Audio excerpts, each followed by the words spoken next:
I'm like, I turned 47 last week and I still don't know what I want to do with my life. Like, do you know what I mean? Really? How on earth was I supposed to make that decision at 18 years old? That's ridiculous. So, Okay.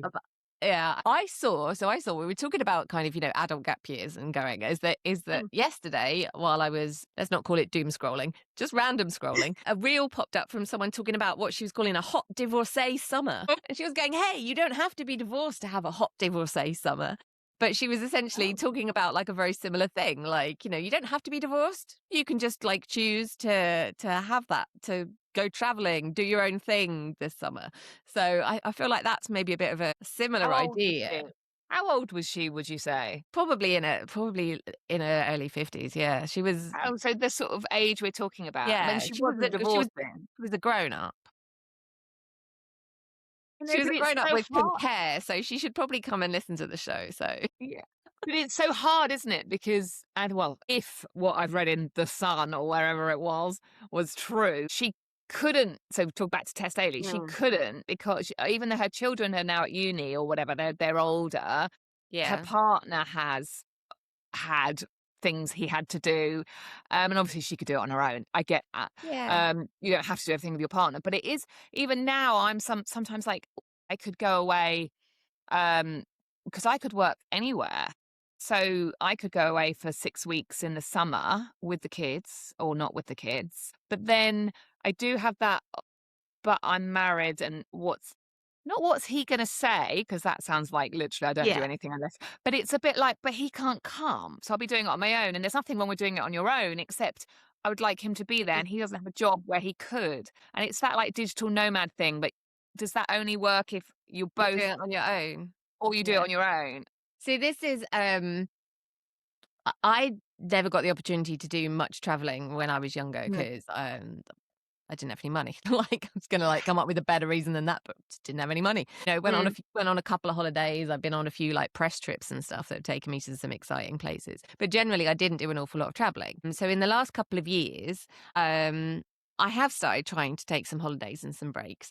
And my husband has done some traveling in the past and isn't really that keen on the idea of doing an awful lot now. Plus, we have two elderly pugs that need looking after. So I have been kind of splitting about doing some things with him and some with other people. And I have Mm. some girlfriends that I travel with. So it's like last year I went to Croatia, but then last year we also took the van and we took the months off and we traveled around the UK. So we did all the UK and we're planning to do the similar thing later this year. So we're kind of splitting it. So I do some of the things with him because he is self-employed Mm. and he does have a bit of flexibility, though he's more tied to space because he actually makes physical products. So he needs, so he can't take like a whole summer off to go, but he could take like a month and just go, well, you can't have the things you've ordered until I come home. That kind of Yeah. thing. So yeah, and I went to Morocco earlier this year. I'm going back to Morocco again. I'm planning a long weekend in the Netherlands with another one of my friends. So, so I'm not taking a gap year. I'm still working. I'm taking mini gap years or holidays, as normal people call them, I but know, in but a way that I didn't when I was younger, and I yeah. didn't have to be a hot divorcee to have. But then you're both self-employed, aren't you? Or you're Exactly. self-employed, Yeah. I'm self-employed. I think what's tricky is when you are employed to be able to do it, hence then needing an extended career break.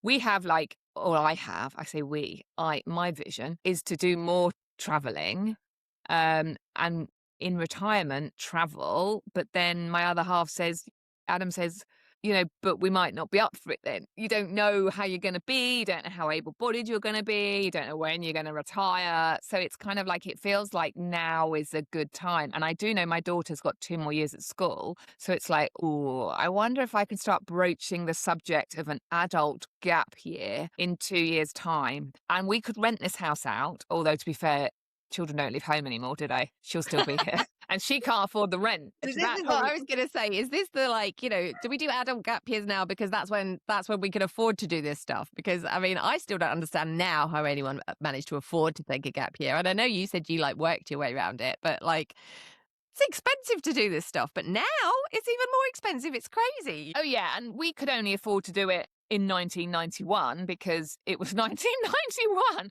for a start. And also we had friends and family. So we everywhere we stayed, the accommodation and therefore the food was free. We just had to pay to get from A to B to C. Mm. And obviously to get to America and then spends and stuff. But again, we were under 21, so we couldn't drink. So that meant it was cheaper.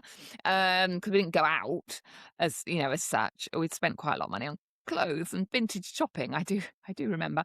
Had to buy a suitcase to bring it all home. I remember that. But and this is funny. Um, Random story. For some reason, I couldn't go traveling without Marmite, which is just so weird. Like, what is that all about? So I took a jar of Marmite to America traveling. Right. Not even that obsessed with Marmite. I don't know why I couldn't live without it. And it was only a glass jar back then, wasn't it? I think you might get it in plastic now. I don't know. Anyway, I bought the most, and I remember it so well, the most stunning vintage leopard coat that was beautiful. And the jar smashed on the way home and it ruined the Marmite coat. leopard coats.